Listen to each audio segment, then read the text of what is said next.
Hello all, welcome to Cinevera. ఈ రోజు మనం మాట్లాడుకోబోయే మూవీ నెట్ఫ్లిక్స్ లో జస్ట్ ప్రీమియర్ అయిన మేడ్ ఇన్ కొరియా మూవీ. ఇది మన Priyanka Arul Mohan made in OTT debut. Nitham Oru Vaanam అంటే తెలుగులో ఆకాశం లాంటి ఫీల్ గుడ్ మూవీని డైరెక్ట్ చేసిన ఆర్య కార్తిక్ ఈ ఇండో కొరియన్ ఫిల్మ్ కి డైరెక్టర్. మూవీ తెలుగు డబ్బింగ్ లో కూడా అవైలబుల్ గా ఉంది. మరి ఈ ఎక్స్పెరిమెంట్ ఎంతవరకు వర్కౌట్ అయింది, అసలు మూవీ చూడొచ్చా లేదా, let's go into the review. Story విషయానికి వస్తే మన హీరోయిన్ షన్బాగం, అందరూ ముద్దుగా షన్బా అని పిలుస్తారు. తను కొలాపలూర్ అనే ఒక చిన్న విలేజ్ నుంచి వస్తుంది. కానీ చిన్నప్పటి నుంచి పిచ్చి మాత్రం కొరియా మీదే. లైఫ్ లో ఒకసారైనా కొరియా వెళ్ళాలనేది తన బిగ్గెస్ట్ డ్రీమ్. కథ ఎలా మలుపు తిరుగుతుందంటే, షన్బాకి మనీ అనే అబ్బాయితో 9 years నుంచి లవ్ ఉంటుంది. పేరెంట్స్ ఒప్పుకోరని ఇంట్లో నుంచి లేచిపోతుంది. కానీ మనీ తనని మధ్యలోనే వదిలేసి వెళ్ళిపోతాడు. ఈ అన్ఎక్స్పెక్టెడ్ సిచ్యువేషన్స్ వల్ల షన్బా ఒంటరిగా ఏం చేయాలో తెలియని పరిస్థితిలో కొరియాలో ల్యాండ్ అవుతుంది. డ్రీమ్ ఫుల్ఫిల్ అయింది కానీ వర్స్ట్ సర్కమ్స్టాన్సెస్ లో. ఆ తర్వాత తను కొరియాలో ఫేస్ చేసిన ఛాలెంజెస్ ఏంటి, అక్కడ ఏం నేర్చుకుంది అనేది మిగతా స్టోరీ. ఈ మూవీలో మెయిన్ గా వర్కౌట్ అయిన ఎలిమెంట్స్ గురించి మాట్లాడుకుంటే,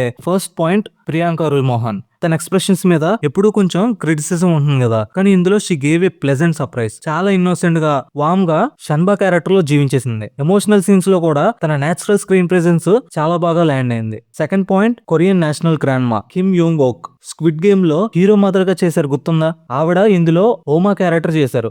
ఆవిడ పర్ఫార్మెన్స్ చాలా వామ్ గా, హ్యూమరస్ గా అండ్ ఎమోషనల్ గా ఉంటుంది. ప్రియాంక అండ్ ఆవిడ మధ్య ఉండే సీన్స్ చాలా చార్మింగ్ గా వచ్చాయి. Third point, the core message. ఇది జస్ట్ ఒక సెల్ఫ్ డిస్కవరీ స్టోరీ మాత్రమే కాదు, where you think it ends it begins అనే ఒక మంచి లైఫ్ మెసేజ్ ని ఇస్తుంది. సెట్ బ్యాక్స్ వచ్చిన పాజిటివిటీతో ముందుకు వెళ్లాలని చెప్పిన విధానం బాగుంది. Fourth point, music. Tarun Kumar BGM is a major highlight. Emotional moments ని చాలా బాగా ఎలివేట్ చేసింది. హషామ్ అబ్దుల్ వహాబ్ ఇచ్చిన సాంగ్స్ మూవీ మూడ్ కి పర్ఫెక్ట్ గా సెట్ అయ్యాయి. ఇక నెగటివ్స్ విషయానికి వస్తే, first point, predictable plot. Story కొత్తగా ఏమి ఉండదు. ముందు ఏం జరుగుతుందో మనం ఈజీగా గెస్ చేయొచ్చు. నెరేషన్ ఎంగేజింగ్ గా ఉన్నా, కొంచెం అన్ఎక్స్పెక్టెడ్ ట్విస్ట్ ఉంటే ఇంకా డీప్ గా కనెక్ట్ అయ్యే వాళ్ళం. Second point, language barrier. Story major part కొరియాలో జరుగుతుంది కాబట్టి చాలా కాన్వర్సేషన్స్ కొరియాలో ఉంటాయి. కొన్ని తెలుగులో డబ్ చేసిన ట్రాన్సిషన్ కొంచెం అనీవెన్ గా అనిపించింది. సబ్ టైటిల్స్ చదవాలి కాబట్టి కొంతమంది ఆడియన్స్ కి కొన్ని సీన్స్ లో కనెక్షన్ మిస్ అవ్వచ్చు. అండ్ థర్డ్ పాయింట్, గ్రాండ్ మా స్టోరీ ఆర్క్. ఆ కొరియన్ గ్రాండ్ మా స్టోరీ లైన్ కి ఇంకా బెటర్ క్లోజర్ ఇచ్చుంటే బాగుంటది. ఏజ్ తోటి సంబంధం లేకుండా డ్రీమ్స్ ని పర్స్యూ చేయాలనే థాట్ ని ఇంకా స్ట్రాంగ్ గా ఎక్స్ప్లోర్ చేసి ఉంటే